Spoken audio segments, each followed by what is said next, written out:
A'udzubillahi minasyaitonirrajim. Bismillahirrahmanirrahim. Robbi a'udzubika min hamazati sayatin wa a'udzubika robbi ayahdurun.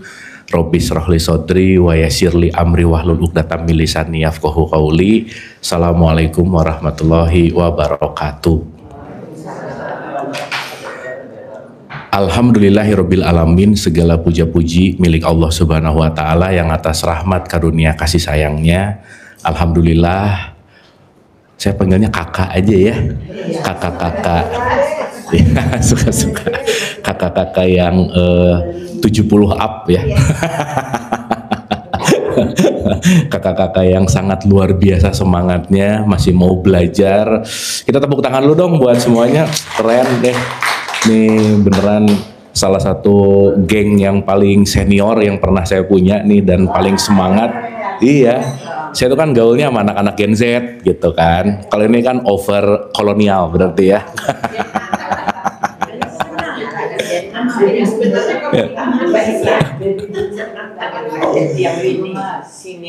Senior iya dong, karena a lot of experience kan. Dan yang paling membuat saya semangat datang ke sini karena semangat belajar kakak-kakak di sini yang luar biasa deh, pokoknya top. Dan itu tidak dimiliki banyak oma-oma atau kakak-kakak yang lain karena kebanyakan berasa udah experience, jadi nggak harus belajar lagi kan, nggak gitu. Di sini semangat belajarnya luar biasa. Terima kasih. Salawat serta salam juga kita lupakan, kita sampaikan kepada seluruh nabi dan rasul, wabil khusus baginda besar kita Rasulullah Muhammad Shallallahu Alaihi Wasallam, kepada para sahabat-sahabatnya, tabiin, pemuka-pemuka agama, wali-wali Allah, pejuang-pejuang bangsa, dan senantiasa sampai kepada kita sampai akhir zaman. Amin, amin ya Allah ya Rabbal Alamin. Sebelum kita mulai, kita doa sebentar karena sahibul bait katanya masih sakit. Dan juga ada pasang yang masuk rumah sakit, Bu Mami dan Pak Hari, dan Bunda Ire kemarin baru saja kehilangan soulmate-nya, best half gitu. Dan kita turut berduka, turut berbelasungkawa, dan tertampak Bunda Ire sangat tough ya, luar biasa. Tuh, kita tepuk tangan dulu dong buat Bunda Ire yang best half-nya dalam tanda petik dipanggil tapi tetap tough. Apapun itu, semua pembelajaran yang perlu kita contoh. Kita hening sejenak, mari kita luangkan hati kita untuk ikhlas, untuk terhubung kepada Allah, untuk berdoa, wabil khusus untuk tadi yang disampaikan. Tidak lupa juga kita doakan ibu bapak kita, orang tua kita yang melahirkan kita. Tanpa orang tua kita nggak mungkin hadir di sini. Dan siapapun yang terlebih dahulu meninggalkan kita, yang sedang sakit dalam keadaan musibah, senantiasa kasih sayang Allah memberikan kekuatan ketabahan. Dan wabil khusus juga kita munajat di pagi hari ini senantiasa diberikan kelancaran, kemudahan untuk dapat hikmah, kebijaksanaan, dan petunjuk. Santai sejenak, relax, pikirannya tidak terlalu sibuk. Al-Hadiniyah, Al-Fatihah. Auzubillah. Alhamdulillahirabbil alamin, arrahmanirrahim, maliki yaumiddin. Iyyaka na'budu wa iyyaka nasta'in, ihdinas siratal mustaqim. Siratal ladzina an'amta 'alaihim ghairil maghdubi 'alaihim waladdallin. Amin, amin, amin ya Allah ya Rabbal Alamin. Hatur nuhun, terima kasih. Senantiasa connect kita kepada Tuhan, kepada Allah. Senantiasa doa kita dengan ikhlas. Ini akan menjadi silah rahim, jalan kasih sayang, dan senantiasa yang terbaik untuk kita semua. Amin, amin ya Allah ya Rabbal Alamin. Hatur nuhun, terima kasih. Sehat semua ya? Alhamdulillah. Seperti biasa, kalau cemal-cemilnya kurang boleh di top up dulu. Ya, cemal-cemilnya ada di sini, boleh di top up dulu. Oke. Hari ini kita akan melanjutkan pembahasan. Seperti biasa, saya tidak pernah bosan untuk mendisklaimer bahwa saya bukan mau menceramahi, bukan mau menggurui, bukan mau ngasih tahu, bukan mau lecturing, tapi kita bertumbuh bersama dalam belajar gitu. Setuju ya? Kakak-kakak semua ya, sharing. Kita sharing. Jadi please jangan ngerasa lagi dikasih tahu sama saya. Aduh, umur saya tuh sepertiganya umur kakak-kakak di sini ya. Ya, saya baru 20-an kan gitu kira-kira. Ya, jadi saya nggak punya kuasa untuk ngasih jangan gitu. Dan jangan lupa, tidak ada orang yang berubah karena sering dengar ceramah tuh nggak berubah. Ya, nggak ada yang berubah karena orang sering dengar wejangan tuh nggak yang berubah. Karena perubahan itu datang dari kesadaran, datang dari keinginan, dan datang dari tekad yang kuat gitu. Jadi orang diceramahin tiap hari belum tentu mau berubah gitu kira-kira. Nah makanya pagi hari ini apa yang kita lakukan adalah menggugah kesadaran. Karena kalau kesadarannya tidak timbul dari dalam, kesadarannya tidak hadir, maka tidak akan ada perubahan. Nggak ada orang yang berubah juga karena sering pengajian sih, gitu ya. Karena pengajiannya juga pulang nggak ngerti, misalnya, ya pulang pengajian juga nggak dikerjain, maka ya kembali bahwa semua konteks perubahan itu datang dari kesadaran dan merubah kebiasaan. Oke. Nah pagi ini mungkin kita akan masuk ke introduction untuk, atau ada pertanyaan dulu nggak sebelum saya masuk ke topik ini? Kan kemarin kita udah bahas haji, kita udah bahas Ramadan, kita udah bahas Idul Fitri, kita udah bahas level jiwa, dan saya yakin semua di sini lupa semua ya, gitu ya. Ya nggak apa-apa, lupa secara pelajarannya tapi diamalkan dalam keseharian, oke, gitu. Nah mungkin ada dulu pertanyaan dari apa yang udah kita bahas, karena hari ini kita akan masuk ke hukum sunatullah namanya. Kita akan bicara ke hukumnya Tuhan, hukumnya semesta, hukumnya Allah, hukum dari kehidupan gitu. Kita akan masuk ke situ, karena kalau kita tidak masuk ke atau tidak selaras dengan hukum itu, maka kita akan terjadi yang namanya chaos gitu intinya. Nah chaos itu artinya nggak selaras. Chaos itu artinya berantakan, quote and quote gitu. Ya, kakak-kakak perlu diketahui bahwa alam semesta ini bergerak menuju ketidakteraturan. Ya, makanya kalau ke taman atau kebun atau rumah nggak dirawat, jadi acak-acakan nggak? Iya. Makanya kehidupan itu adalah jalan untuk membuat keteraturan. Makanya kita dihidupkan ini salah satunya untuk membuat harmonisasi. Makanya kalau dalam tradisi Jawa itu disebut memayu hayuning bawono, membuat bumi yang udah cantik dibuat lebih indah dibuat lebih cantik. Maka kehadiran kita di sini adalah mempercantik dalam konteks yang namanya selaras gitu intinya. Mangga kalau dulu ada pertanyaan silakan Ibu, punten. Oh minta oleh-oleh dari Aceh, nanti saya mau cerita. Ya. Saya baru pulang dari Aceh dan saya mengalami tragedi yang luar biasa di sana. Nanti saya cerita ya. Nah, nanti saya cerita. Dan kalau itu kejadiannya 8 tahun yang lalu, mungkin saya udah super panik karena kita terombang-ambing di tengah laut. Iya, kita terombang-ambing dengan badai yang gede, dengan ombak yang 3 meter, kita pakai kapal feri, pakai kapal cepat yang kekuatan yang nggak terlalu bagus, dan nanti saya cerita lah oleh-olehnya gitu. Ternyata oleh-olehnya bukan masalah tur ke masjidnya, tapi oleh-olehnya bahkan dari perjalanan dari Banda Aceh ke Sabang dan Sabang ke Banda Aceh, dan itu very interesting gitu. Ya nanti saya cerita ya. Oke. Sebelum, kenapa Bu? Oh sekarang aja? Ya oke. Jadi ngedongeng atau? Oh udah nggak sabar. Boleh. Bentar. Ini saya memastikan dulu rekamannya oke nih. Cek sebentar ya. Ini kalau rekaman nggak oke, saya dikomplain sama Bu Ire soalnya. Ya. Bentar. Amankah teman-teman online ya? Oke, sip. Jadi gini, Bu. Saya kaitkan dulu sama hukumnya ya. Saya kaitkan dulu sama hukumnya. Satu hal, saya mungkin mau masuk dulu ke kakak-kakak kan pasti kalau sholat ya ada baca kul a'udzu birabbinas malikinas, Anas baca ya. Oke. Coba kita sedikit telaah sebagai jembatan ke cerita saya nanti gitu. Nih. Di dalam surat An-Nas, means nas itu apa? Manusia, bukan orang loh ya. Manusia. Kenapa? Karena orang itu tampakannya, manusia itu nilainya. Jadi tidak semua orang layak disebut manusia, belum tentu. Ya, tidak semua orang layak disebut manusia. Kenapa? Karena orang itu hanya fisikal. Tapi manusia itu value-nya. Sedikit aja ini sebelum masuk ke cerita nih, supaya agak penasarannya lebih dalam dikit nih. Kalau kita sebutin yang namanya manusia, berarti itu sudah memiliki karakter nilai ilahiyah. Gampangannya begitu. Tapi kalau bentuknya kayak saya, tidak ada karakter ilahiyah, saya ini disebut orang yang nggak jauh beda sama binatang. Iya. Makanya di surat 7179 Allah sangat menyindir dalam tanda petik, kamu udah saya kasih pendengaran, penglihatan dan akal nggak dipakai, terus kamu sama binatang ternak bedanya apa? Contoh, oma-oma kalau kita ngomongin binatang ternak, si binatang ternak dibawa sama si masternya, ke kanan ikut ke kanan nggak? Ke kiri ikut ke kiri nggak?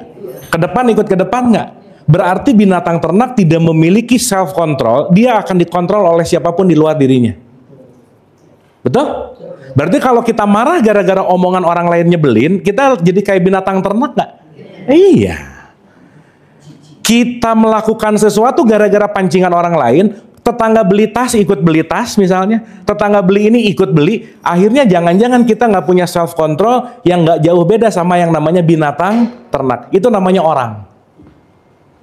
Makanya yang namanya manusia, sosok orang yang sudah ada ilahiyah di dalamnya, gitu kira-kira. Sip ya? Makanya dalam bahasa Arab, orang itu disebut basyar. Manusia itu disebut nas, atau insan. Makanya nggak ada kata-kata basyar kamil, yang ada insan kamil. Ya, ini kita mudahkan lah, udah. Tapi pada dasarnya, semua struktur apapun, kita lagi belajar menjadi manusia. Kita ini lagi melakukan progressing dari orang, dari binatang menuju manusia setiap hari. Makanya tingkat yang paling tinggi dalam value kehidupan adalah kemanusiaan. Ya, kita semua manusia, tapi kita dibedakan oleh orang. Kenapa? Karena orang ini nanti ada sekat. Sekatnya apa? Identitas, suku, bangsa dan agama dan ras dan seterusnya. Contoh.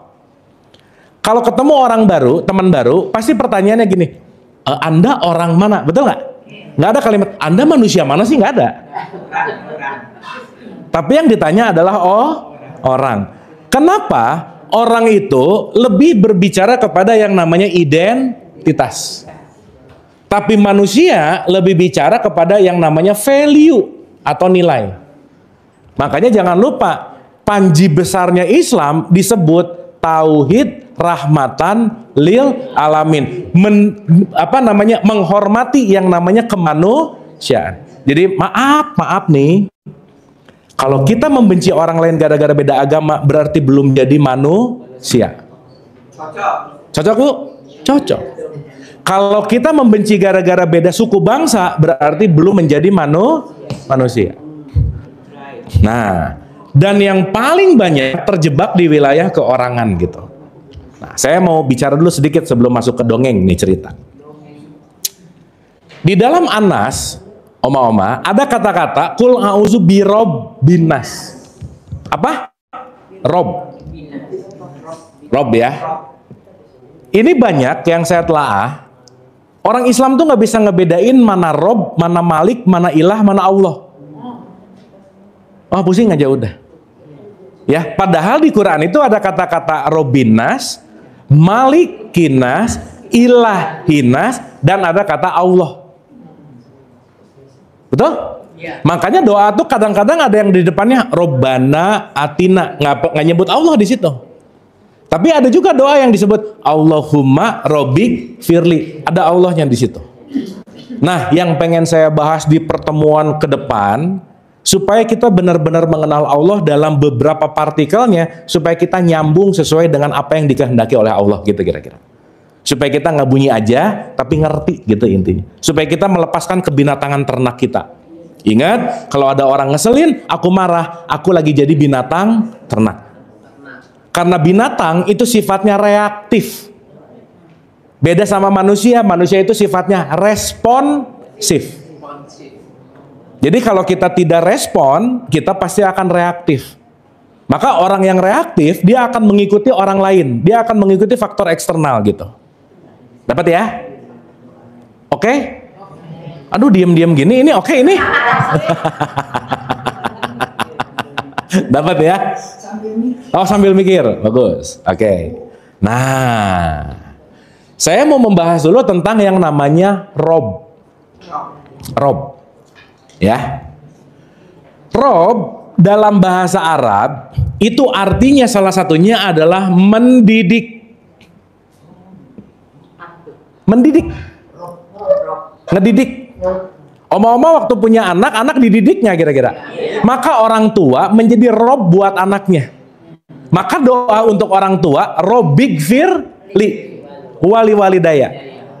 Kenapa pakai kata rob? Karena orang tua at least dia yang ngerob anaknya. Mendidik. Atau bahasa yang lainnya mengayomi.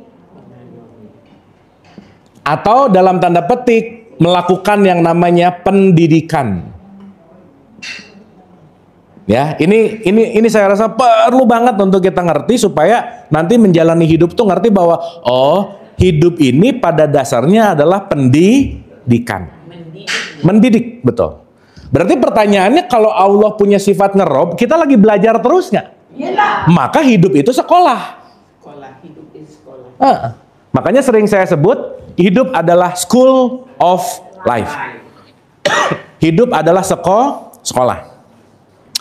Setiap jam adalah jam pelajaran, setiap tempat adalah tempat belajar, dan siapapun yang datang ke kita pasti mau mengajarkan sesuatu.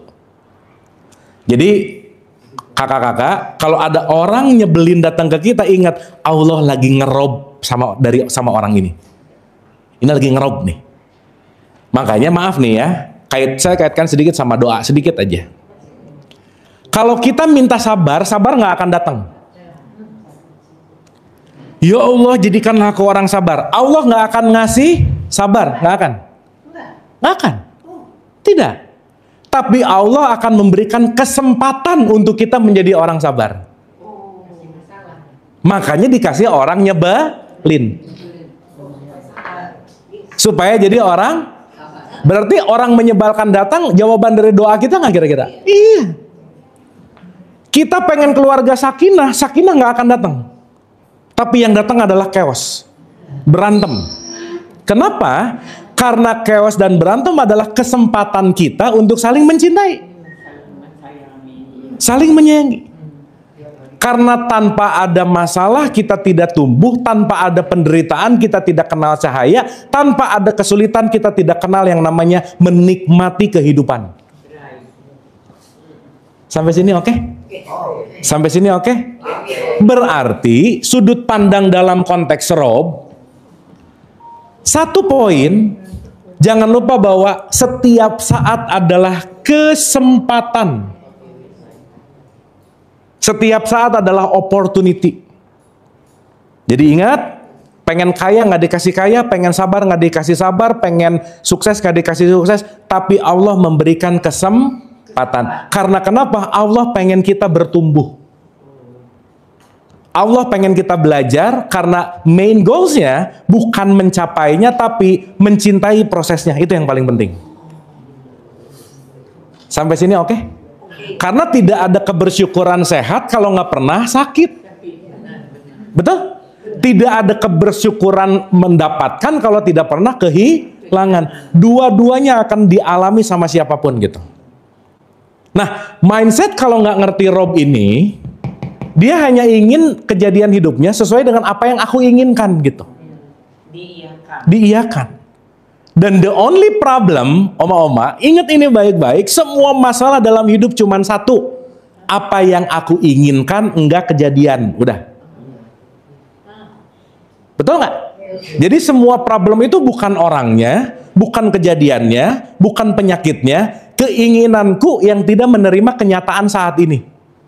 Nah ini yang saya pakai kemarin waktu turbulen, saya cerita nanti. Saya mau jujur, kalau kemarin kejadiannya 8 tahun yang lalu sebelum saya ngerti ini, wah saya udah panik banget aja udah. Karena itu nanti seisi kapal tuh, wah nanti saya cerita sebentar lagi. Nah sebelum ke situ, sampai sini oke? Oke. Berarti mau tidak mau suka tidak suka, Allah mendidik kita menggunakan satu kesatuan yang namanya sistem. Contoh, Oma-oma kira-kira Allah ngurus kita satu-satu nggak? Oh kakak-kakak ya, sorry ya. Langsung komplain, kok mau masih gitu. Ya maaf. Ya, sorry. Ya, ini kan belum tua ya, maaf. Allah ngurus kita satu-satu nggak? Satu orang diurus gitu nggak? Atau semua lampu merah di Jakarta Raya, setiap lampu merah ada polisi yang mencet tombol nggak? Merah, kuning, hijau, merah, kuning, hijau. Enggak. Ada sentral. Betul? Maka kalau polisinya ketiduran, lampu merahnya merah terus dong. Kan enggak. Mau jam 1 pagi, jam 2 pagi, jam 3 pagi, merah, kuning, hijau tetap nyala. Kenapa? Karena ada sistem yang mengatur. Maka dalam ayat kursi disebut Allah tidak ngantuk, tidak tidur, terus-menerus mengurus makhluknya. Oke? Berarti Allah mengurus makhluknya menggunakan sistem nggak kira-kira? Iya, namanya sunatullah. Hukum-hukum Allah. Jadi mau dalam keadaan apapun, mau dimanapun, mau di dalam kondisi apapun, sunatullah ini akan terjadi, gitu kira-kira. Sampai sini oke dulu? Sip ya. Makanya sunatullah ini nanti kaitannya sama apa? Sama yang namanya hukum semesta. Jadi kakak-kakak, kita mau dimanapun, gak bisa menolak hukum semesta. Gak bisa. Dan nanti tolong dimengerti, hukum fikih belum tentu selaras dengan hukum semesta. Belum tentu. Maka orang yang ngerti fikih belum tentu selaras dengan kehidupan semesta, belum tentu. Orang yang rajin sholat belum tentu selaras dengan semesta, belum tentu. Orang yang rajin umroh, rajin puasa belum tentu selaras dengan itu. Itulah kenapa di dalam Quran manusia yang paling mulia nggak disebutin ritualnya, tetapi inna akramakum indallahi atqakum. Yang paling mulia adalah yang paling takwa. Berarti pertanyaannya, sholat, puasa, umroh, haji, ngaji, semuanya pembelajaran kita supaya selaras dengan hukumnya Allah, gitu kira-kira. Maka yang sering saya bilang, banyak banget loh habis pulang pengajian, ih alhamdulillah solehah. Ih belum. Solehah itu ketika pengajian yang diajarkan atau yang dipelajari, dilaksanakan supaya kita selaras dengan semesta gitu. Nah, kata kuncinya segitiga nih. Harmoni dengan Allah, pencipta, harmoni dengan sesama, dan harmoni dengan alam semesta. Dah, ini nggak bisa lepas. Maka sering disebut hablum minallah, hablum minannas, hablum minal alam. Karena kita nggak bisa lepas dari kehidupan semesta raya ini. Ya, jangan lupa kakak-kakak. Kalau detik ini semua cacing di bumi hilang, kita cuma punya waktu 4 bulan untuk hidup. Lah, siapa yang mau numbuhin pohon? Ekosistemnya hilang semua. Betul nggak? Cacing kadang-kadang kita, alah apa sih cacing? Padahal nggak ada mereka, 4 bulan kita cuma punya bertahan hidup. Serangga hilang detik ini, 3 bulan kita bertahan hidup. Tapi yang menarik ya, kalau semua manusia hilang detik ini, bumi baik-baik aja sih, gitu. Betul ya? Jadi maksud saya, jangan sampai kita menjadi penghuni bumi, yang bumi aja tanpa kita akan baik-baik aja, kita datang justru malah merusak gitu kira-kira. Jelas ya? Maka semua konteks kehidupan nggak mungkin kalau tidak ada sistem. Itulah yang disebut dengan yang namanya sistem hukum semesta.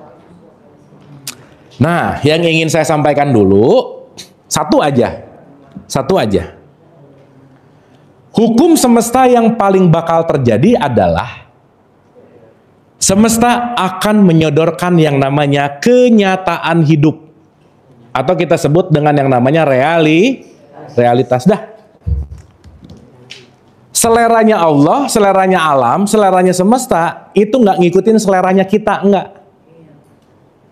Berarti bukan maunya kita, tapi kemauan kita selaraskan dengan keinginan semesta. Nah, kebanyakan orang bermasalah adalah seleranya kita dipaksain terjadi, sementara seleranya semesta nggak cocok sama keinginan kita. Udah gitu aja. Sip ya? Berarti poin yang paling esensial yang perlu kita sadari adalah gimana caranya kita selaras dengan hukum semesta. Nggak ada lagi. Nanti kita bahas satu-satu. Setidaknya ada 12 hukum yang perlu kita sadari. Nah, salah satu esensinya adalah semesta tidak mengikuti keinginanmu, tapi kita yang perlu selaras dengan keinginannya semesta gitu. Makanya untuk mengenal hukum semesta terjadilah yang namanya agama gitu loh, Bu. Salam, silakan. Mangga, silakan. Makanya agama itu dari kata a dan gama, a itu tidak, gama itu kacau. Jadi agama itu adalah bahasa gampangnya disebut harmoni. Jelas ya? Agama itu disebut, di sini kosong, Ibu, mangga. Oke, sebentar, kita tunggu sebentar ya. Mangga. Silakan duduk dulu nyaman. Harmoni. Makanya bahasa kerennya disebut kosmos. Kosmos itu artinya harmoni. Makanya ada metakosmos, mikrokosmos, makrokosmos, sudah aja. Ya. Nah, contoh. Orang nanam cabai, keluar cabai nggak? Iya. Pasti. Hukum semesta nggak? Iya. Mau dia Kristen, Islam, Hindu, Buddha, nanam cabai, keluar cabai aja udah. Selesai.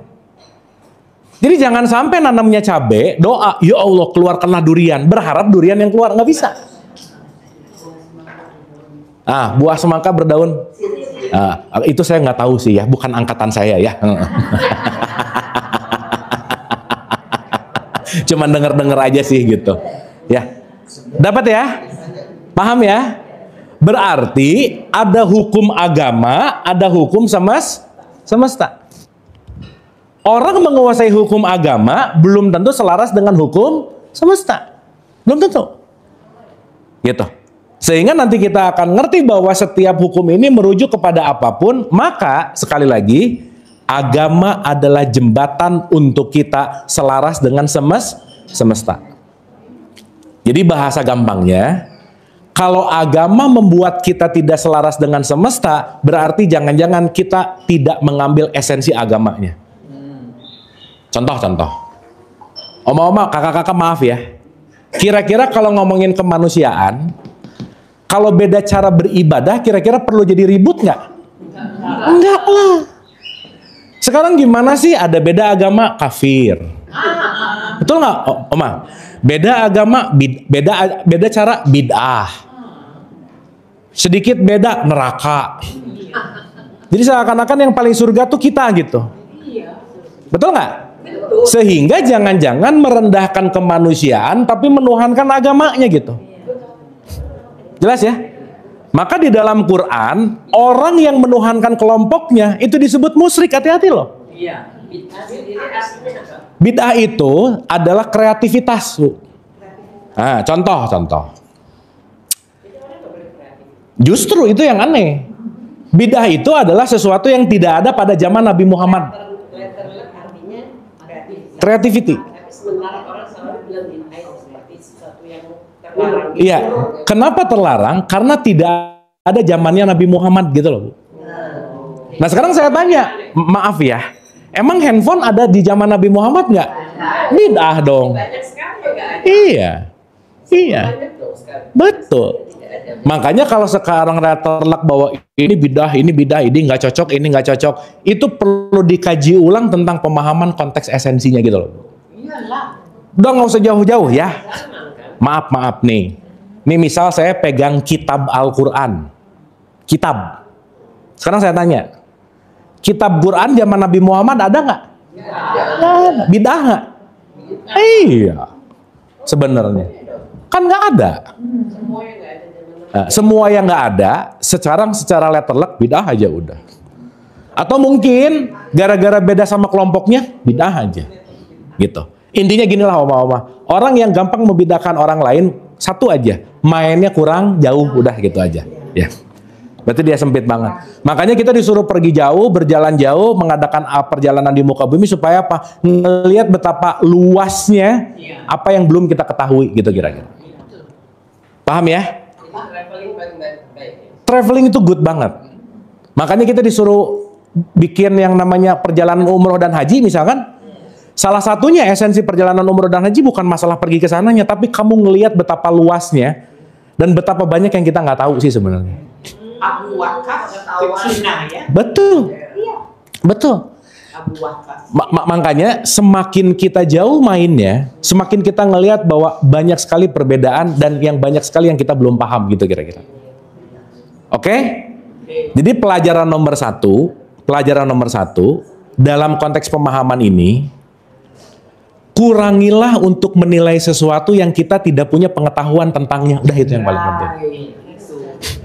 Mangga Ibu, silakan. Silakan.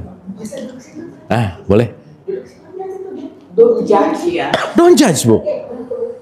Karena saat kita ngejudge, kita lagi ngerasa bahwa aku yang paling benar dari dia, gitu kira-kira.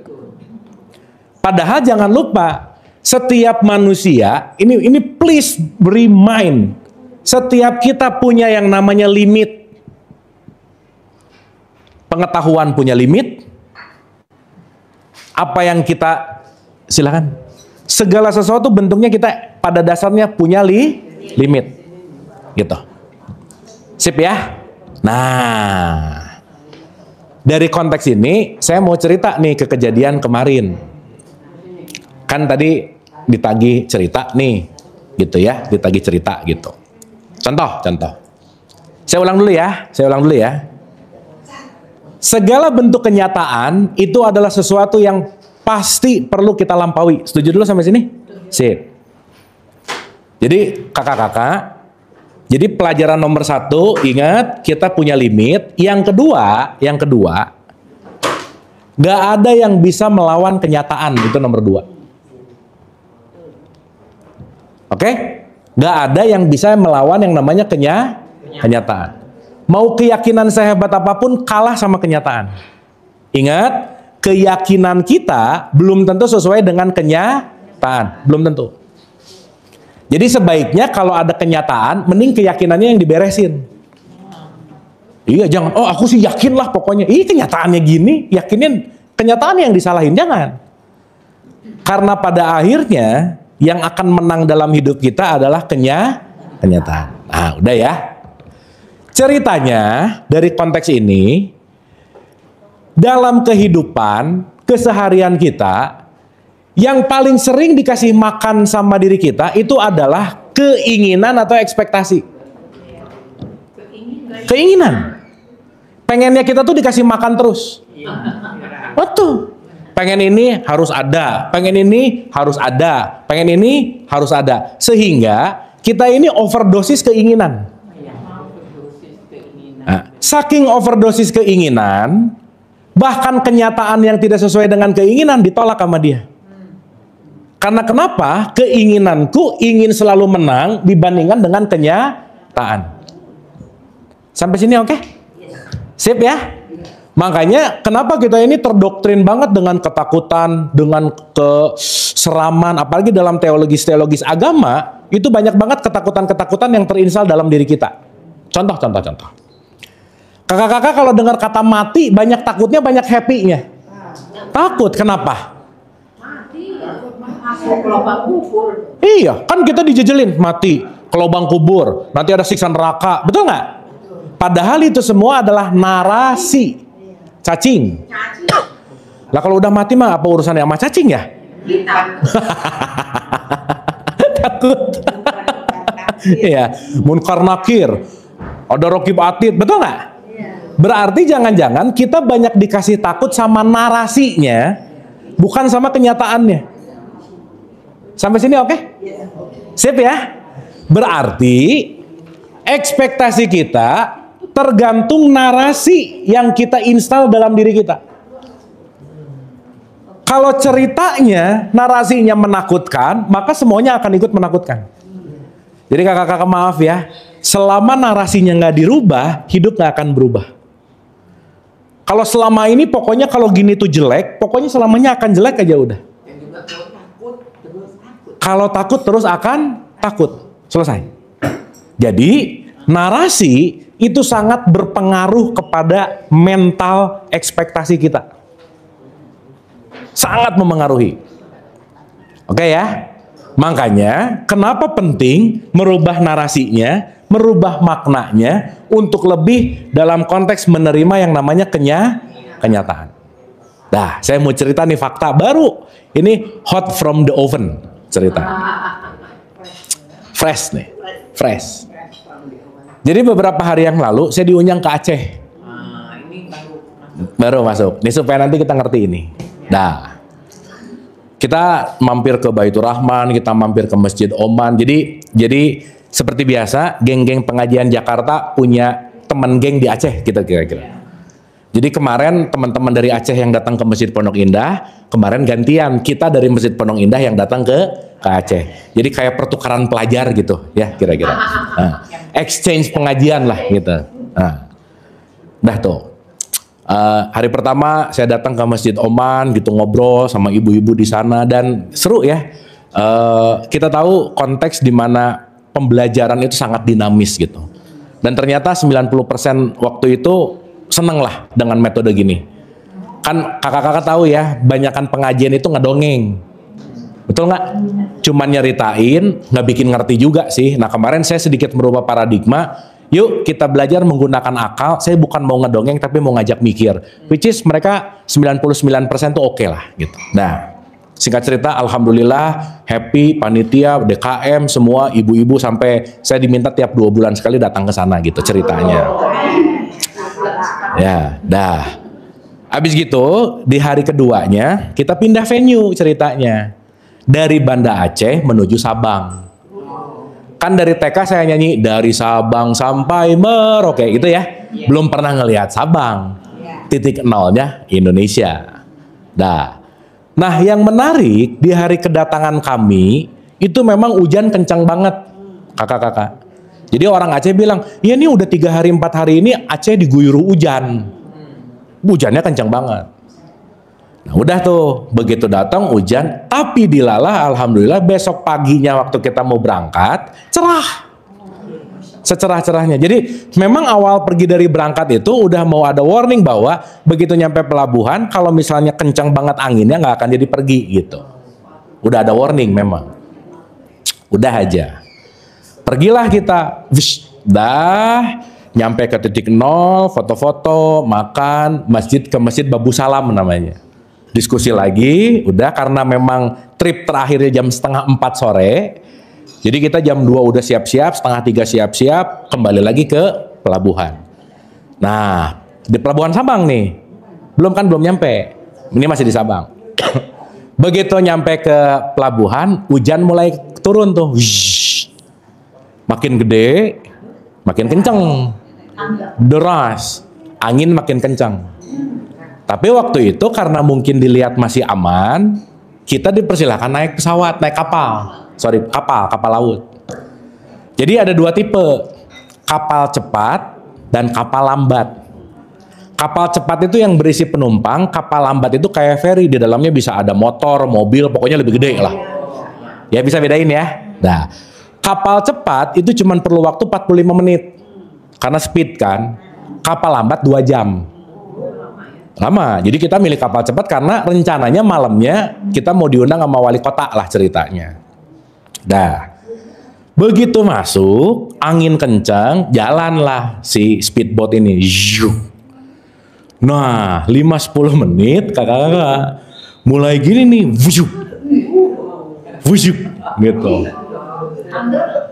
Oh iya, wah. Jadi si air itu ke kaca kapal tuh udah jeblek gitu. Nah itu saya tuh di dalam, ya. Ini kenapa tadi saya cerita kalau 8 tahun yang lalu saya pasti teriak-teriak gitu. Teriak-teriak aja udah. Karena di depan saya ada pasangan suami istri yang wah itu udah. Pokoknya pengen pakai pelampung lah. Wah pokoknya seruangan itu chaos aja udah. Wah super chaos aja. Nah, saya juga kemarin rada aneh sendiri sih. Di situasi yang genting ini kok nggak terlalu tegang-tegang amat ya gitu. Saya juga rada aneh sih kemarin gitu. Tapi ternyata saya mulai menyadari bahwa gini, bahwa pikiran saya tuh sesederhana bahwa Kalau saya nggak tenang, saya akan memutuskan hal yang pasti nggak baik gitu. Jadi entah kenapa, karena memang latihan kali ya. Jadi saya melihat bahwa kalau ada gini, ya udah aja. Ini memang terjadinya seperti ini dan pasti semua kru kapal akan melakukan yang terbaik. Wah Bu, itu di dalam orang-orang ya. Saya bikin video, tapi saya nggak ngerekam sih orang-orang chaos karena nggak enak gitu ya. Wah itu luar biasa aja chaos. Ada sekitar 60-70 orang lah. Iya. Ada Bu, karena kan ada satu mezanin sama lantai 2. Gitu, jadi sekitar 60 gitu. Heboh, hektik. Nah mulai rada-rada gak enak feeling ketika listrik mati, AC mati. Nah, udah tuh. Kenapa? Sama yang di Bali dong. Sama yang di Bali, yang di mana? Oh iya. Ya itu kan di Bali kan sepulau ya. Ini kita di tengah, listrik nggak ada ya. Nah, udah tuh, listrik mati, AC mati, kecepatan mulai pelan Bu. Mulai masih jauh. Ini baru 10-15 menit. Dah ya, begitu itu, oh ya udah. Saya cuman bilang apapun yang terjadi ya udah sih. Iya, terima aja. Pokoknya sekarang saya belajar untuk berpikir tenang dalam keadaan ini yang semua orang chaos. Gimana caranya saya membuat vibes-nya jadi lebih tenang. Jadi saya ajak bercanda semua orang Bu. Udah tenang aja. Padahal emang rada deg-degan juga sih ya. Udah sok duduk tenang. Karena si awak kapalnya tuh lucu loh. Saya tanya ke si awak kapalnya, selama 2 tahun kerja belum pernah kayak gitu juga katanya. Karena baru gitu. Ada yang udah naik 3 tahun ulang-ulang tiap hari naik. Ya gitu, ini saya juga baru pertama kali katanya gitu. Lah, terus saya ngomong, saya bukan 3 tahun lagi, ini trip perdana terus ngalamin gini lagi. Oh, ketawa-ketawa lagi gitu. Udah tuh, singkat cerita, lebih santai, saya bawa senyum-senyum lah. Udah duduk, udah tenang, buf gini, duduk, udah. Saya juga nggak tahu Bu, gimana saya bisa ngerasa tenang karena ya emang latihan kali ya. Emang karena buat saya, ya maaf ya, saya jauh banget lah dari 10-15 tahun yang lalu. Kalau dengar kata kematian, buat saya sekarang udah nggak takut lah dalam tanda petik gitu. Toh kalau mati ya udah aja sih gitu. Kalau memang harus mati di sini ya udah aja. Ilmu ya udah itu menyelamatkan ternyata gitu. Udah. Nah, singkat cerita, tapi bener sih Bu, pelajarannya ya, ketenangan itu kunci dari semuanya Bu. Udah nggak ada lagi. Udah Bu. Tenang itu kunci dari semuanya. Dan ternyata ketenangan itu menular. Nular, gini. Ketika saya belajar tenang, yang chaos ketika saya udah tenang, dia confident juga untuk tenang karena sayanya tenang gitu. Nular. Terus kan itu kan kita jalan-jalan sama ibu-ibu pengajian, saya bilang, alah kan kemarin udah belajar tasawuf, masa sih? Gitu-gitu Bu. Saya konteksnya, quote and quote, konteksnya dibikin relax aja. Karena memang saya duduk beda sama teman-teman geng ngaji sih. Karena geng ngaji di VIP, karena saya harus di luar VIP, saya duduk di situ. Jadi saya sama yang nggak kenal kebanyakan sih gitu. Udah aja, keluar, santai, ngelihat, ini Bu, udah aja. Terus masuk tuh pikiran-pikiran, buset dulu tsunami gimana ya? Nah mulai tuh, wah gitu, mulai. Ternyata kita tuh memang tukang ngarang Bu. Jangan salah. Kita tuh tingkat ngarangnya tinggi banget. Jadi kalau ada sesuatu langsung di sini dibikin sesuatu yang lebih lebih sangat dramatis. Jadi ternyata yang bikin kita takut tuh kita nakut-nakutin sendiri sama pikiran sendiri gitu. Nah, jadi begitu ada masuk, aduh nanti tsunami gimana, udah lepas lagi. Aduh nanti kalau misalnya nggak pulang gimana, udah sampai kepikiran, aduh nanti kalau tas masuk kecemplung nanti handphone basah dong gimana ya. Nah gitu Bu.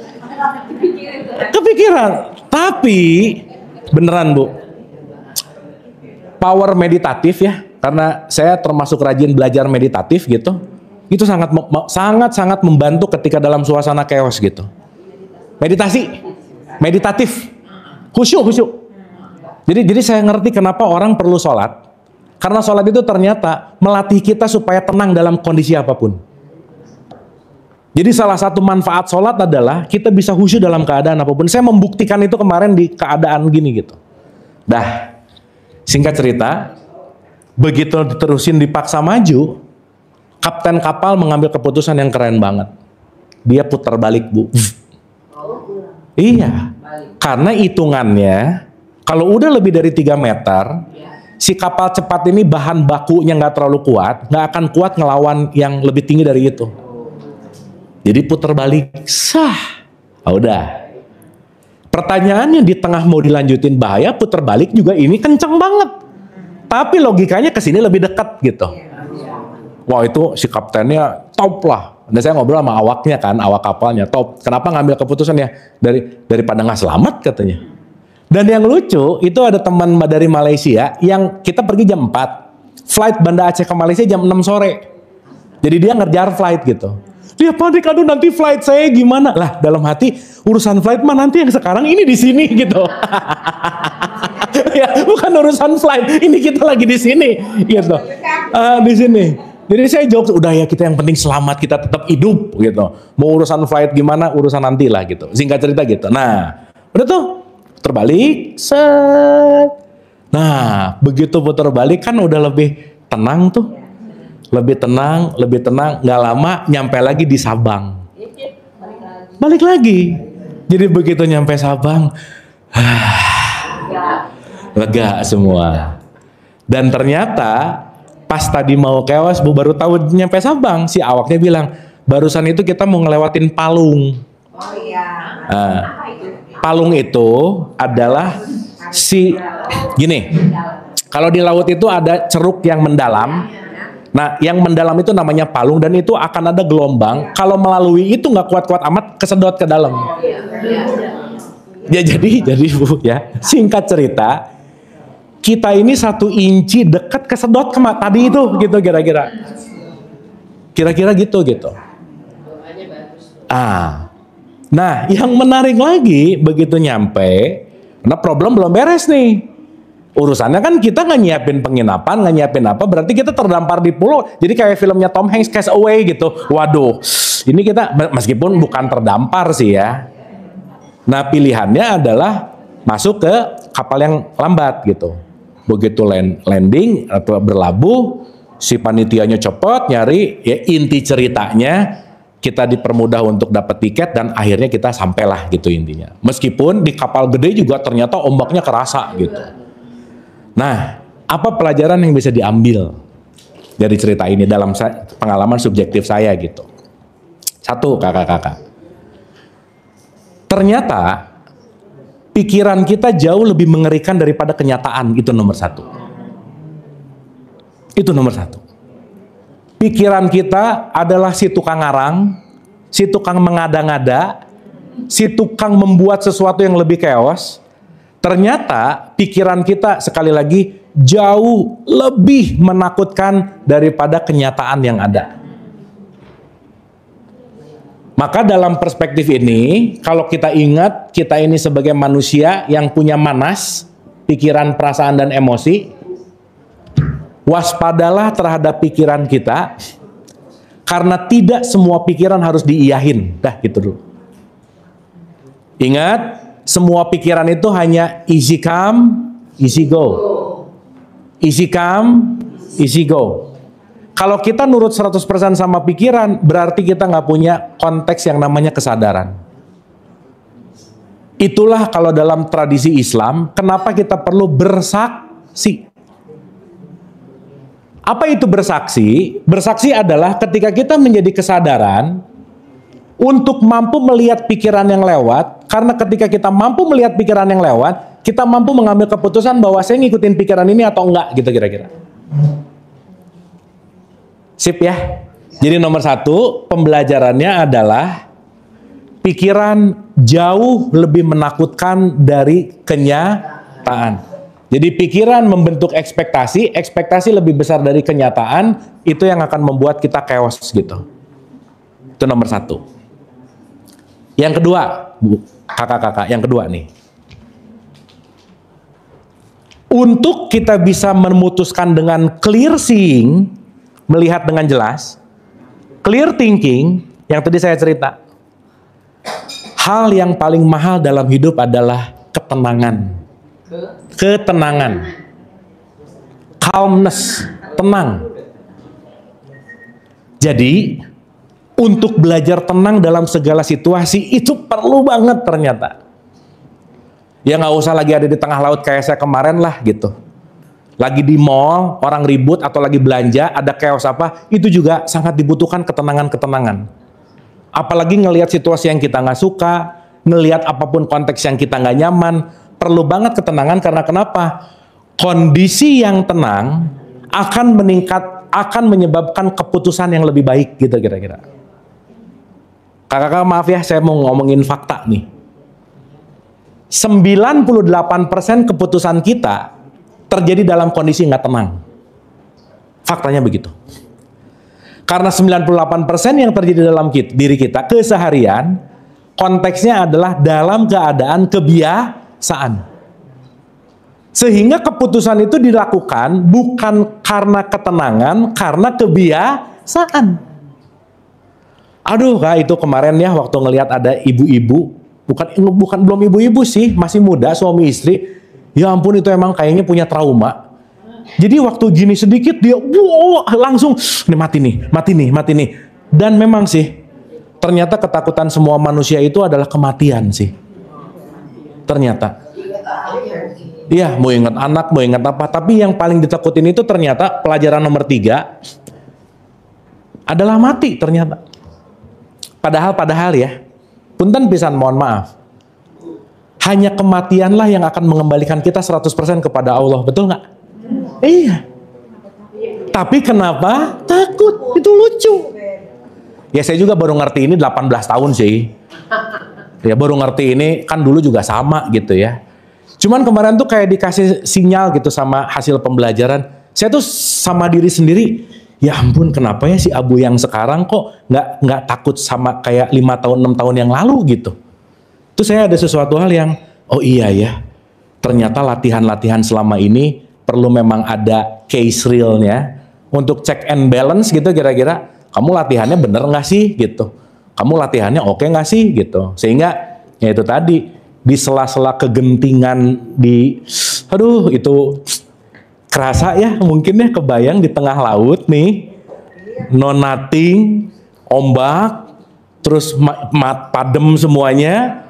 Uncertainty gitu, nggak jelas, nggak gimana. Itu kalau nggak punya ketenangan, itu kayaknya, udah deh gitu. Itu sih poin pentingnya. Emang nggak Ibu? Pada waktu peristiwa itu, Ya. akan selalu mengatakan tenang. Ya. Yang kita butuhkan memang tenang. Ya. Boleh saya tanya, apakah pada saat itu akan sebenarnya berusaha sendiri tanpa mengingat Allah? Ya. Atau memanfaatkan misalkan doa-doa yang memang kita tahu dan kita sudah belajar. Ya, gini Bu, begitu itu terjadi, saya langsung menyadari bahwa ya udah, ini kenyataan. Berarti kan Allah hadir melalui peristiwa kan? Ya, saya hanya terkoneksi untuk oke, apapun yang terjadi, saya terima dulu udah gitu loh Bu. La haula wala quwata. La ilaha illallah lah bahasanya. Saya nggak terlalu banyak doa-doa formal yang panjang sih, enggak sih Bu, sejujurnya. Tapi saya langsung bahwa ya Allah kalau ini pun apapun yang terjadi, saya siap terima lah gitu kira-kira. Dah tuh, awal-awal rada-rada chaos juga gitu ya. Tapi entah kenapa, saya membandingkan dengan 5-10 tahun yang lalu kali ya. Punten ini kok mati ya. Oke, saya membandingkan dengan 5-10 tahun yang, saya tuh termasuk orang panikan Bu, dulu. Panik banget. Dikit-dikit panik, dikit-dikit chaos, dikit-dikit lah gitu. Nah pertanyaan tadi Ibu, ketika itu terjadi, nomor 1, saya berusaha untuk tidak di tempat lain dengan keadaan yang saya inginkan. Itu dulu Bu, nomor 1. Saya tidak mengandai-andai apa adanya. Saya tidak aduh ini kalau cuaca cerah kayaknya lebih, saya nggak gitu loh Bu. Pokoknya apa yang terjadi, kejadian seperti itu, oke, saya terima. Kalau ini kejadian lautnya memang begini, kalau ini kejadian yang memang begini, saya menerima seapa adanya. Nah, duduk aja. Apa yang terjadi lah. Gimana Bu? Apa itu kita sebut tawakal? That's it. Itulah yang disebut tawakal, berserah gitu kira-kira. Dah. Silakan. Mangga. Ih, hari ini rame ya. Seru, soalnya mau denger saya cerita kayaknya ya. Ibu mangga Bu.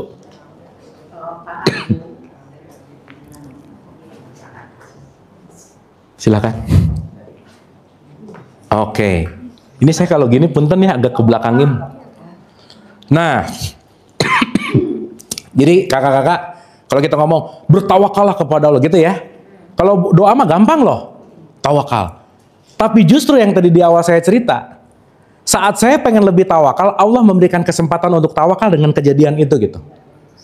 Dan saya ngelihatnya gini, oh ini pasti kesempatan Allah deh. Ini saya tuh sama Allah tuh friend ya, quote and quote ya. Friend tuh dalam artian gini, ini Allah apa sih? Nih, gimana nih? Dalam artian mau ngasih kesempatan apa sama saya dengan kejadian ini gitu.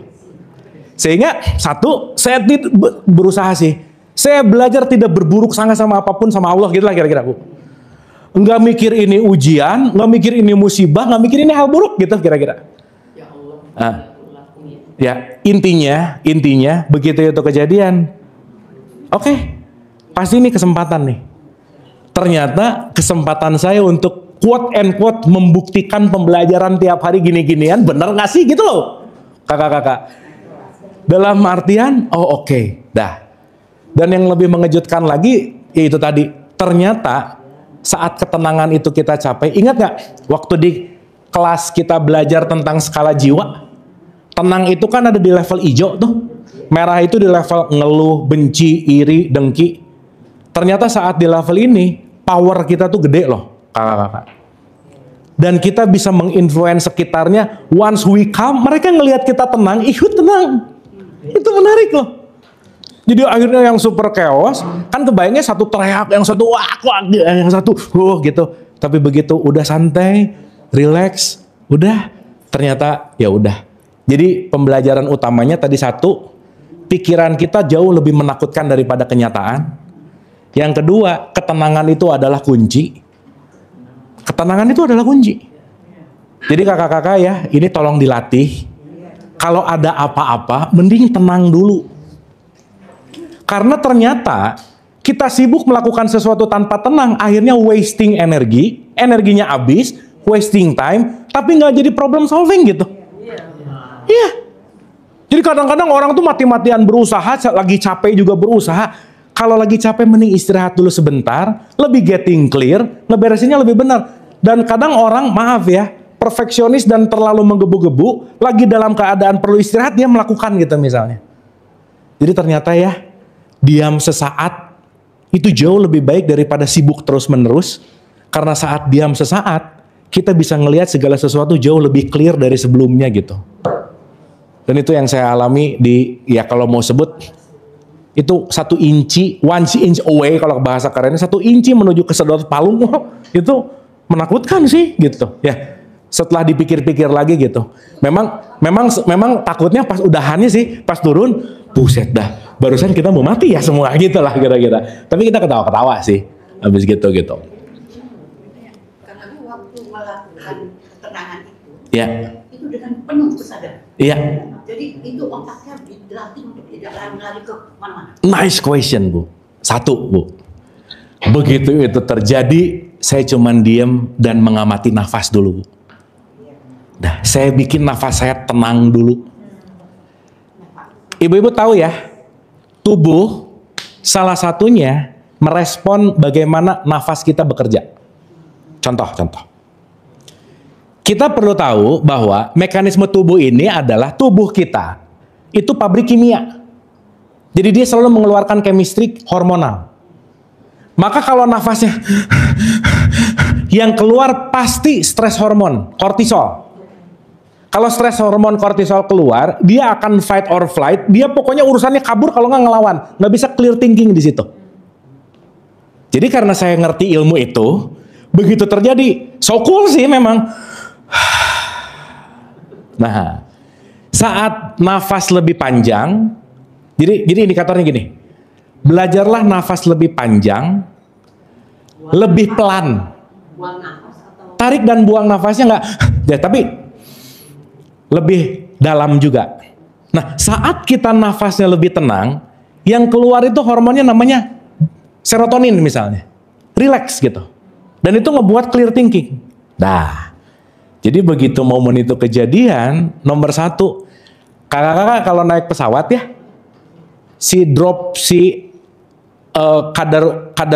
kadar turbulence, keluar masker, yang disuruh selamatin ibunya dulu, anaknya dulu. Ibunya dulu. Iya. Kenapa orang sakit nggak bisa nyembuhin orang sehat? Nggak mungkin. Kan logikanya kalau mau nyelamatin anaknya dulu, bener nggak?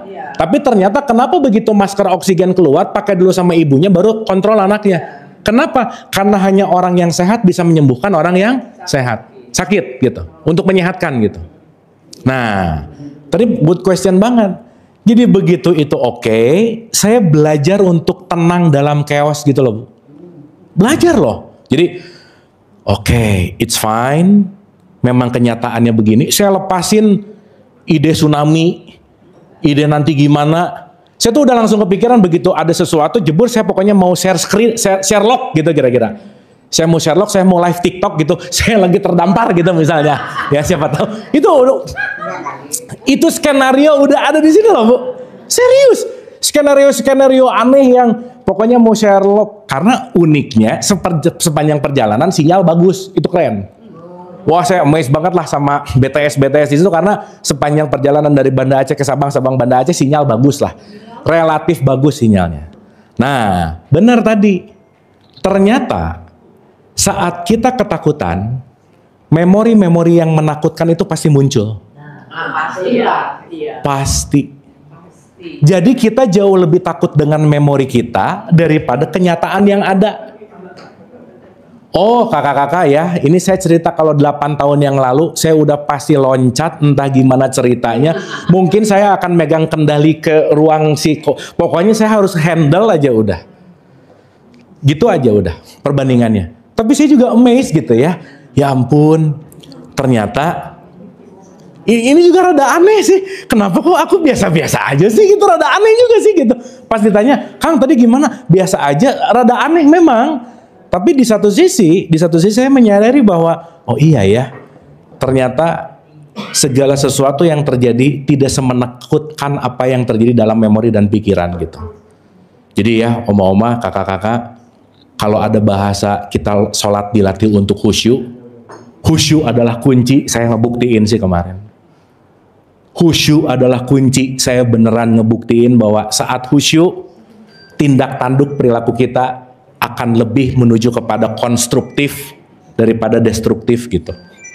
Dan itu sangat berkaitan sama ini semua sih gitu. Itu sih ceritanya.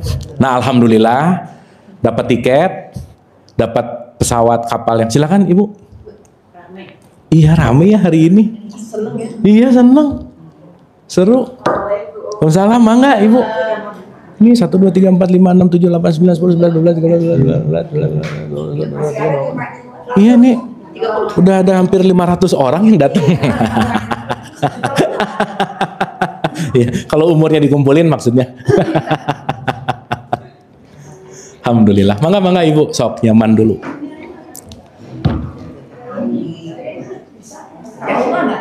Kenapa? Nah, good question lagi. Ada pertanyaan trauma nggak? Justru sebaliknya. Sebaliknya. Saya mendapatkan penguatan bahwa kalau nanti mengalami hal yang serupa, udah siap gitu kira-kira. Lebih siap. Karena yang kemarin udah saya lalui, mau gimana pun, step itu udah saya lalui gitu loh. Bu. Udah ada experience. Wah itu mah beneran ya. Beneran membuktikan bahwa kita semua hanya takut dengan ilusi, udah gitu aja lah. Dah. Ternyata begitu kuatnya ilusi-ilusi ketakutan yang membuat kita takut, stres, depresi, yang sebenarnya not even happening. Kita bisa duduk di sini dalam keadaan santai, tapi pikiran kita penuh dengan perang, penuh dengan kebencian, kita bisa jadi nggak tenang loh. Dan ternyata membuktikan bahwa otak kita nggak bisa bedain mana kejadian nyata sama kejadian yang dipikirin. Contoh. Kan kita perlu bijaksana ya. Misal, di hutan, ketemu singa. Mentang-mentang tukang meditasi, meditasi, jangan kabur dong. Kalau ketemu singa jangan meditasi, oh namaste, jangan. Karena ketemu singa, kita perlu kabur, lari. Nah yang menarik, ketemu singa beneran, sama singanya ada di pikiran kita, tubuh kita ngerespon hal yang sama, kakak-kakak ternyata. Jadi mau ketemu singa beneran atau kita mikirin singa yang ada di pikiran imajinasi kita, tubuh kita merespon dengan hal yang sama. Jadi sangat perlu banget untuk melatih tidak terjebak pada pikiran. Itu ternyata. Dan salah satu latihan untuk tidak terjebak pada pikiran namanya sholat. Apa sih sholat? Allahu Akbar. Tutup apa yang didengar, tutup apa yang dilihat, tutup apa yang dipikirin. Hanyalah membuka hati nurani. Kan begitu? Iya harusnya sih. Meskipun pada dasarnya kebanyakan nggak gitu sih. Suka lupa, betul nggak? Kebayang nggak? Lagi sholat aja lupa rokaat, berarti kan nggak serius-serius amat sholatnya. Iya, itulah membuktikan bahwa pikiran kita sangat nggak mau untuk hadir utuh di sini saat ini. Dia senangnya loncat depan belakang. Dan kakak-kakak maaf ya, ini fakta. Tidak ada yang bisa menolong kita kecuali kita melatih pikiran kita sendiri. Titik, udah. Nggak ada yang bisa nolong. Nggak menyangkut usia. Tapi emang usia lebih banyak, rada lebih susah sih. Kenapa? Karena program yang terjadi sudah mengakar. Jangan lupa loh, berpikir itu bagian dari habits. Habits. Dan perubahan habits after 40 itu susah banget. Tapi ini 30-an kan, aman ya.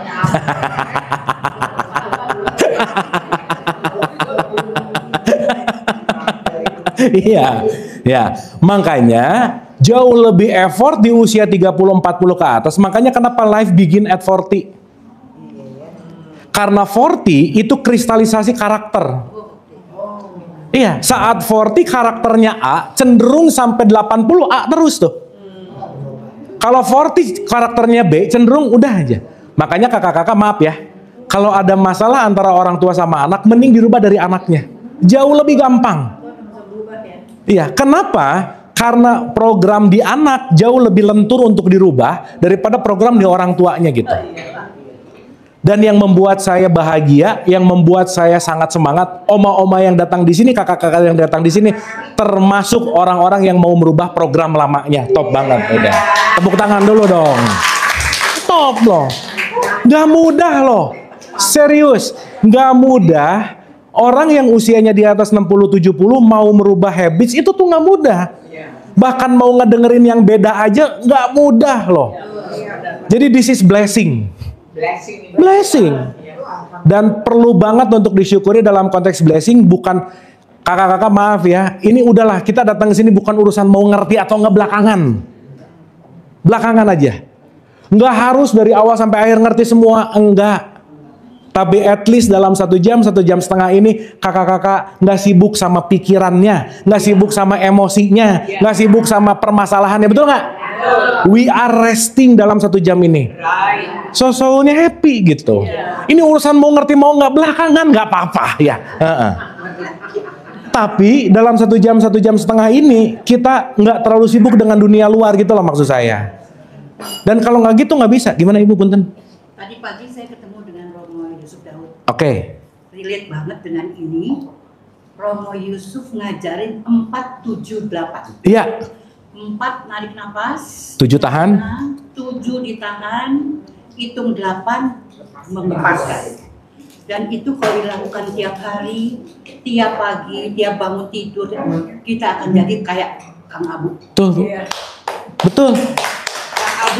Dan itu kalau nggak dilatih nggak bisa. Nggak bisa. Sangat nggak bisa. Dah, daripada cerita terus, mending kita nyobain, boleh nggak? Ah udah. Supaya nanti kakak-kakak kalau lagi dalam keadaan stres, panik, pakai jurus ini. Dah, ini jurus yang saya pakai waktu kemarin, dan jurus yang saya pakai dalam keadaan chaos. Ini jurus yang saya pakai. Mau coba nggak? Oke, nah. Syaratnya duduknya boleh lebih tegak sedikit. Santai aja, relax. Oh sih, mantap. Kenapa tegak? Karena kalau tegak tuh tulang belakang kita lurus. Tulang belakang ini adalah reservoir energi. Jadi kalau tulang belakangnya lurus, energinya bagus. Oke. Siap ya? Ini saya sebut 1 second healing. 1 detik menuju kepada perbaikan. Karena ini very shortcut, saya bisa cerita secara historikalnya, saya bisa cerita secara penelitiannya, tapi mendingan dialami dulu gitu kira-kira. Ya. Rumusnya 3. Ingat ini baik-baik. S, S, P. S, S, P. S yang pertama santai. S yang kedua senyum.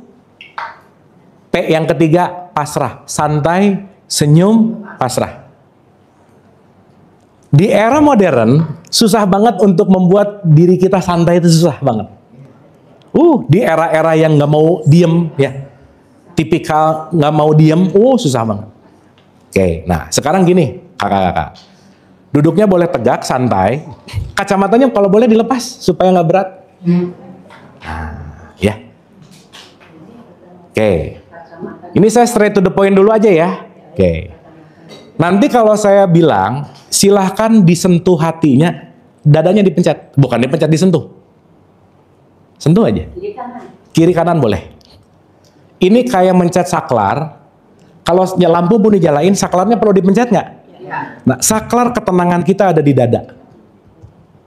Makanya kenapa salah satu gerakan sholat ada begini, Allahu Akbar. Karena saklarnya ada di sini. Nanti saya bisa ceritain dari cakra dan seterusnya gitu. Oke? Jadi sekarang santai dulu, matanya dipejamkan. Sok dipejamkan, tarik nafas perlahan, dibuang perlahan-lahan, perlambat nafasnya sesuai dengan kesanggupan masing-masing. Karena saat nafas diperlambat, kita lagi memberikan sinyal ke tubuh kita, sinyal untuk mengetahui, untuk diketahui sama tubuh bahwa aku baik-baik saja. Nah, perlahan tangan kanannya boleh menyentuh hatinya. Gitu.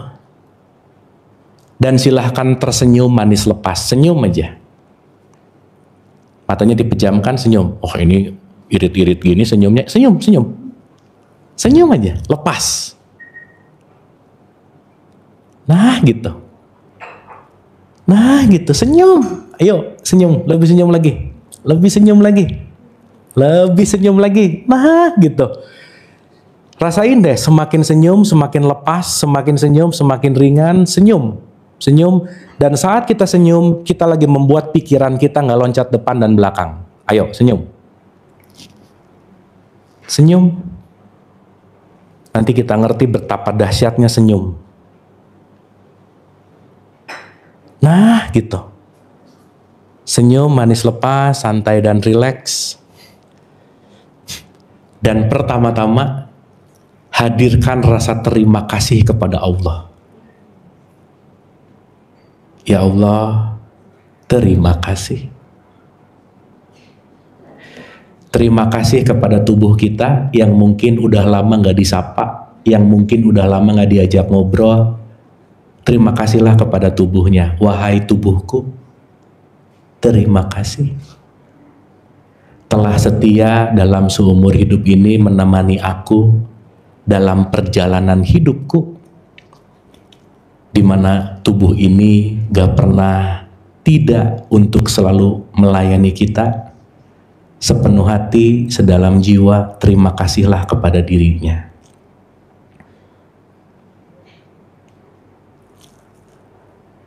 Dan kita terima kasih juga kepada Ibu Bumi semesta raya. Terima kasih.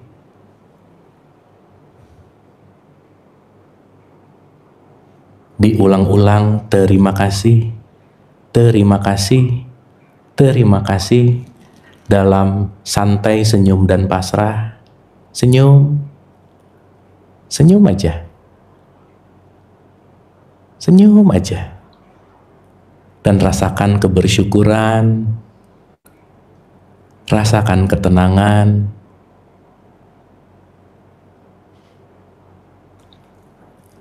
Wahai jiwa-jiwa yang tenang, istirahatlah. Izinkan kakak-kakak untuk mengistirahatkan dirinya. Istirahatlah dari kecemasan. Istirahatlah dari ketakutan. Istirahatlah dari kegaduhan. Istirahatlah. Bersyukur, berterima kasih.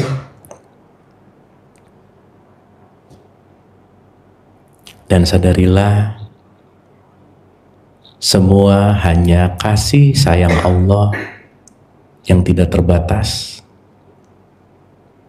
yang berkelimpahan, tidak pernah terhenti. Dan silahkan nikmati keheningan ini yang boleh jadi selama ini kita merindukan keheningan, merindukan diri sejati yang hanya bisa ditemukan dalam keheningan.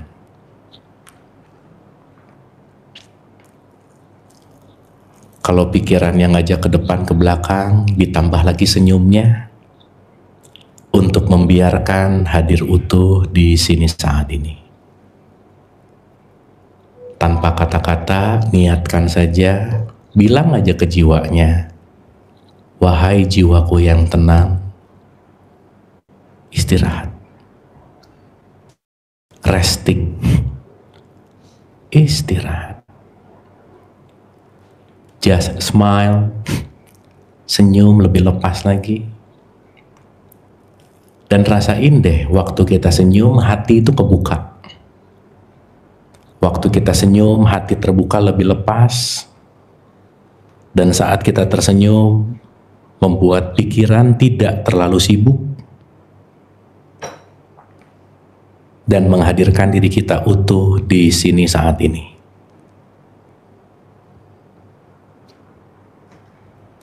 Santai dan rileks, tidak tergesa-gesa, santai aja. Istirahat, istirahat.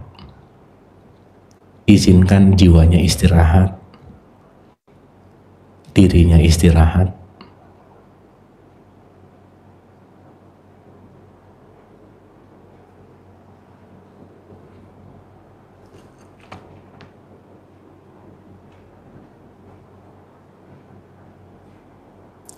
Nikmati kesunyian dengan senyum manis lepas, rileks. Tangannya boleh dikembalikan ke pangkuan, kalau pegel nggak apa-apa supaya lebih rileks. Tapi lebih bersyukur, berterima kasih.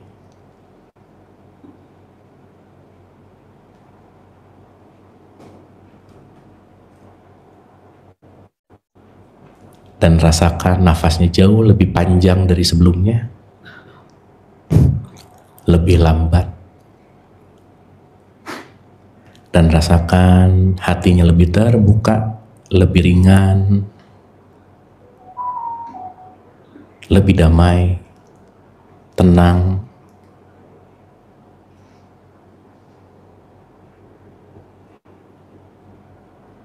Dan nikmatilah saat-saat ini, di mana boleh jadi saat-saat ini adalah yang dirindukan, dicari, dinanti-nanti.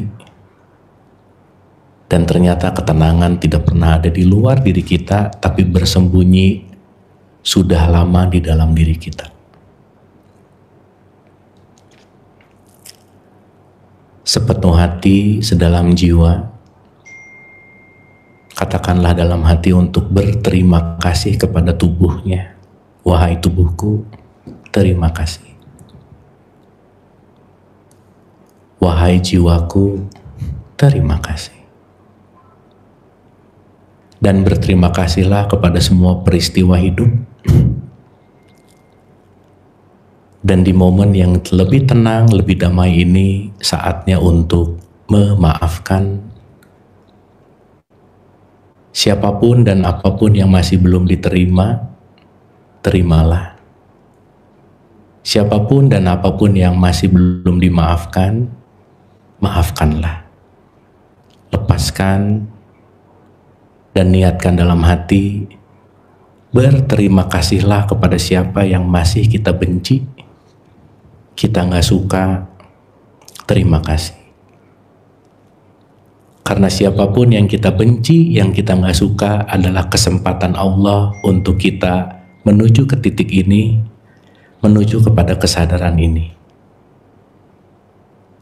Berterima kasihlah kepada momen-momen yang kita nggak suka, kejadian yang kita tolak. Terima kasih. Terima kasih. Dan terima kasih.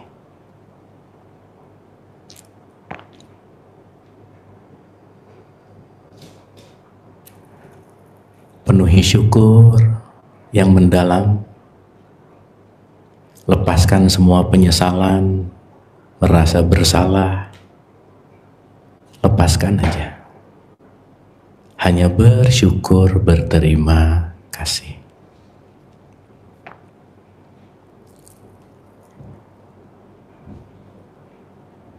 Tetap tersenyum manis lepas, santai dan rileks. Dan rasakan jiwanya lebih tenang dari sebelumnya. Tidak tergesa-gesa, perlahan-lahan. Boleh kita sama-sama mengusap wajah kita penuh dengan kasih sayang. Dan membuka matanya perlahan-lahan penuh dengan bersyukur.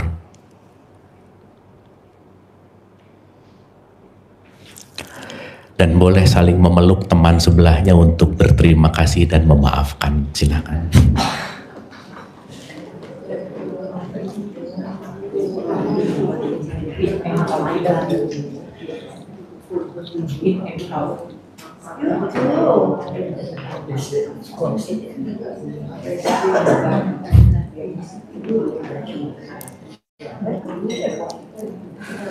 Terima kasih. Ada feel calming nggak? Iya. Nah, kakak-kakak, saya pribadi ya secara subjektif kalau lagi chaos saya nyari tempat yang santai, bentar, udah. Bentar, connect, udah. Ya terutama lagi sholat sih ya. Sholat itu kan one of the best gitu. Tapi at least kalau kita melatih tadi, sesuatu tadi, itu kita akan terkoneksi ke diri sejati gitu. Insya Allah di pertemuan yang akan datang kita bahas untuk terkoneksi lebih baik gitu kira-kira. Oke? Nah sekarang justru saya pengen tahu apa yang barusan dialami. Silahkan, ada yang mau cerita nggak? Apa sih, ngerasain apa tadi? Ibu mungkin? Alhamdulillah Kang Abu, saya bisa merasakan. Pakai ini Bu, supaya kedengeran, punten. Alhamdulillah Kang Abu, saya bisa merasakan pikiran saya membayangkan kondisinya Kang Abu. Pada saat panik dan saat begitu gelombang yang gede sekali, di mana Kang Abu bisa keluar dari situasi itu, lalu duduk diam, terus tarik napas, mengamati ruh dan nafasnya naik, ditahan di atas, kemudian turun ke bawah. Satu tenang sekali rasanya. Situ saya langsung, oh ini yang Kang Abu rasakan. Sekarang kita diajari untuk ikut merasakan, experiencing that. Dan saya terima kasih sekali karena nyambung betul ini pembicaraan dengan tadi Romo Daud, sekarang Kang Abu, semuanya tentang ruh dan nafas kita. Dan pembelajarannya Allah itu begitu hebatnya sampai Kang Abu begitu kejadian langsung bertanya, dia mau ngajarin apa sih sama gua? Itu. Jadi instead of panik tapi mikir dulu, kesadaran itu bikin Kang Abu, karena sudah terlatih udah berapa belas tahun Kang Abu begitu.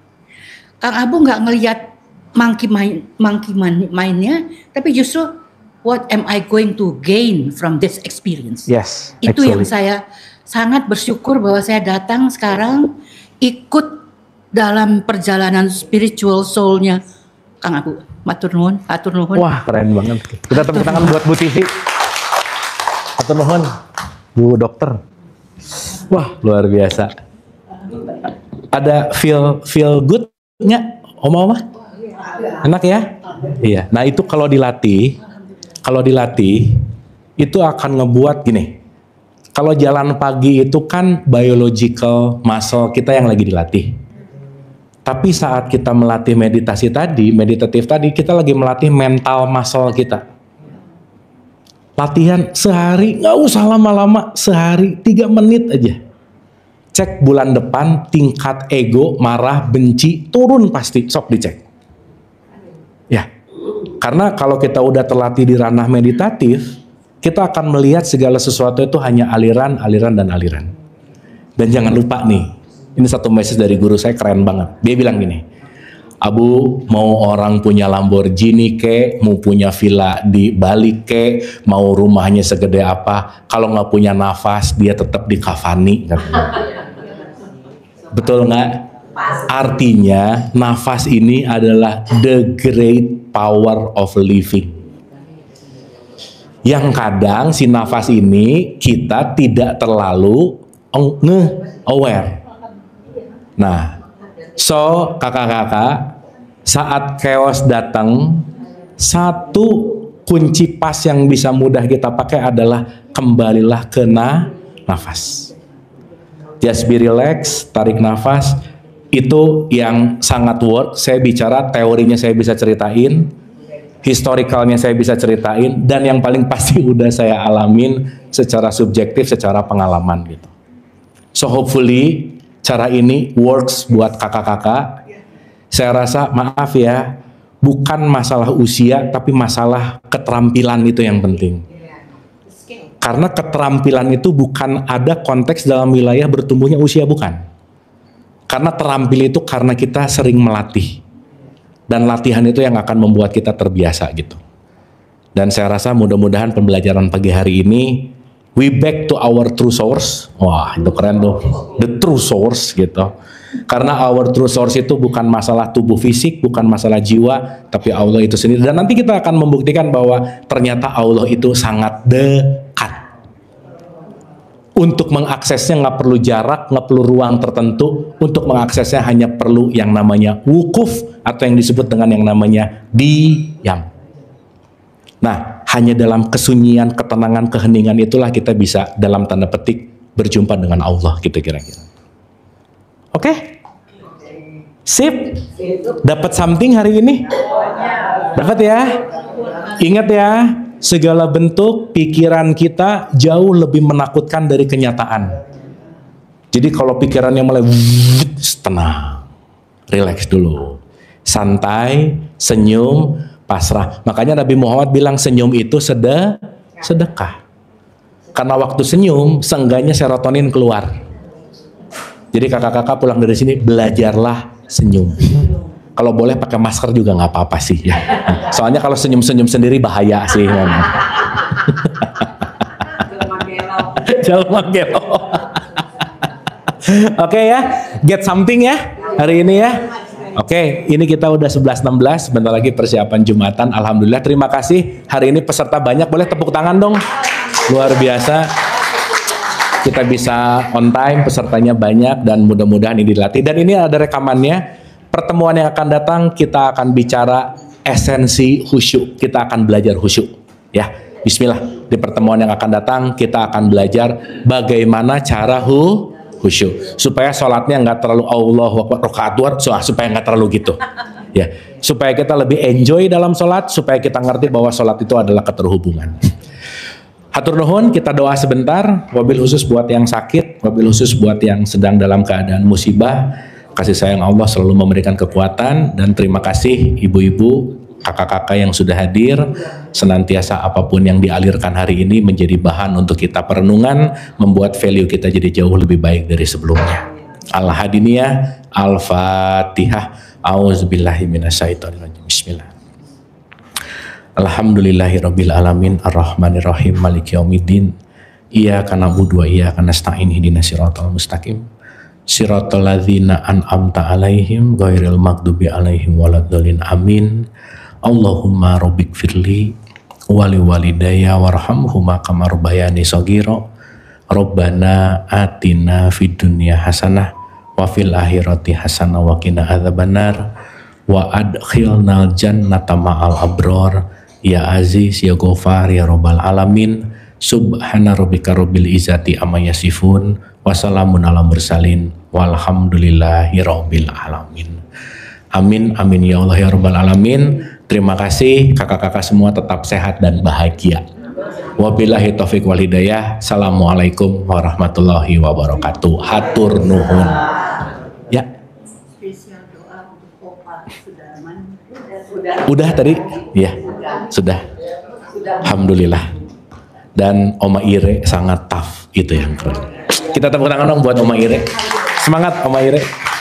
Masih banyak gengnya ya. Nah.